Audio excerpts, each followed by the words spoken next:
இப்போ social media இல்லைனா இந்த கெஜெட்டு இல்லைனா இந்த 666 உங்களை எங்க கொண்டு போகுது அப்படின்னா, ஆக மொத்தத்தில் தாம் வேலையை யாரும் ஹலோ ஹலோ இல்லை, நீங்கள் வீட்டில் இருந்து மொபைலில் இருந்து மனைவி எங்கே செல்லுகிறாள், கணவன் எங்கே செல்லுகிறான், இதுவா பார்த்துட்டு இருக்கிறீங்க? இல்லை பிள்ளை எங்கே செல்லுகிறான், அப்படியா பார்த்துட்டு இருக்கிறீங்க? ஐயோ அந்த அக்கா சமைச்சிருக்காங்க, என்ன சமைச்சிருக்கிறாங்க பார்ப்போமா?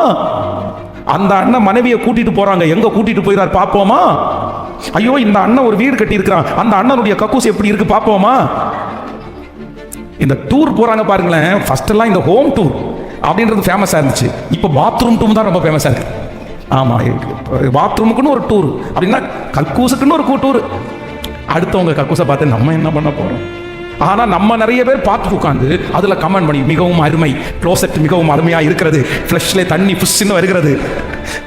என்ன ஆண்டவருடைய பிள்ளைகளே, என்ன அப்படின்னு சொன்னா, இது சத்துருடைய ஒரு மிகப்பெரிய வஞ்சகம். ஃபர்ஸ்ட் வஞ்சகம் என்ன அப்படின்னா, இந்த சோசியல் மீடியா அதனுடைய கண்ட்ரோல்ல கொண்டு வர்றது அதனுடைய பெரிய ஒரு ஆபத்து. நம்பர் 2, ரெண்டாவது என்ன அப்படின்னா, எது முக்கியம்ன்றத எனக்கு மறக்க பண்றது தான் இந்த சோசியல் மீடியாவோட ரெண்டாவது பெரிய ஆபத்து.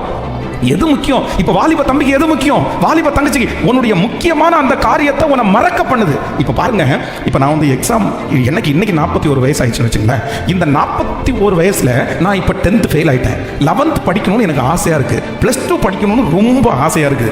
இப்ப 41 வயசுல போய் ஒரு ஸ்கூல்ல ஜாயின் பண்ணி என்ன கொஞ்சம் +1ல சேர்த்து விடுறீங்களா அப்படின்னா நடக்குமா? சத்தமா சொல்லுங்க. கேட்கல, நடக்காது. இன்னைக்கு என்ன அப்படின்னா, இன்னைக்கு உங்க முன்னாடி பிரசங்கம் பண்ணுகிற ஒரு கிருபையை கர்த்தர் கொடுத்துருக்காரு. நான் இங்கே இருக்கிறேன். இந்த வேலையைத்தான் நான் இப்போ செய்ய முடியும். ஸோ 5 இயர்ஸ் தாண்டி அடுத்த 6 இயர்ஸ் தாண்டி இன்னைக்கு நான் செய்ய வேண்டிய பொறுப்பு எனக்கு கிடைக்காது. வாலிப தம்பிக்கும் தங்கச்சிக்கும் என்ன சொல்றேன் அப்படின்னா, இன்னைக்கு உனக்கு எக்ஸாம் தான் உனக்கு முக்கியமா? நீ எக்ஸாம் தான் பார்க்கணும். இன்னைக்கு உனக்கு என்ன முக்கியம்? ஆனா இந்த சோசியல் மீடியா என்ன பண்ணுது அப்படின்னு சொன்னா, நமக்கே தெரியாம நம்முடைய முக்கியத்துவத்தை மறக்க பண்ணி, எது முக்கியம் அப்படின்றத மறக்க பண்ணி, முக்கியம் இல்லாத ஒன்றை கொண்டு வந்து காலத்துக்கு முன்னாடியே நம்மளை பார்க்க வச்சு, நமக்குள்ள திணிக்க வச்சு, முக்கியமான ஒரு நாள் வரும்போது என்ன அந்தரத்துல நடுத்தருவில் நிக்க வைக்கிறதா இந்த சோசியல் மீடியா. இது எனக்கு தேவையே இல்லை, இது எனக்கு அவசியமே இல்லை. அதை பார்த்து நான் ஒன்றும் பண்ண போறது இல்லை, அது எனக்கு ஒன்றும் செய்ய போறது இல்லை. அவங்க வாழ்க்கையை பார்த்து அது எனக்கு ஒன்றும் செய்ய போறது இல்லை. அதனால எனக்கு எந்த லாபமும் இல்லை. என்ன லாபம் இருக்குன்னு நினைக்கிறீங்க? இப்ப அரசியல்வாதிகள் அத்தனை பேர் இருக்காங்க. இந்த அரசியல்வாதிக்கு பின்னாடி கொடியை பிடிச்சிட்டு போறாங்க. வாலிப தம்பி 15 வருஷம் அரசியல்வாதிக்கு பின்னாடி இருந்தேன்னு சொல்றேன். என்ன செய்வான்னு நினைக்கிறீங்க? 15 வருஷம் ஏன் அந்த அரசியல்வாதி வீட்டில் ஏதாவது பண்ணுவாரா?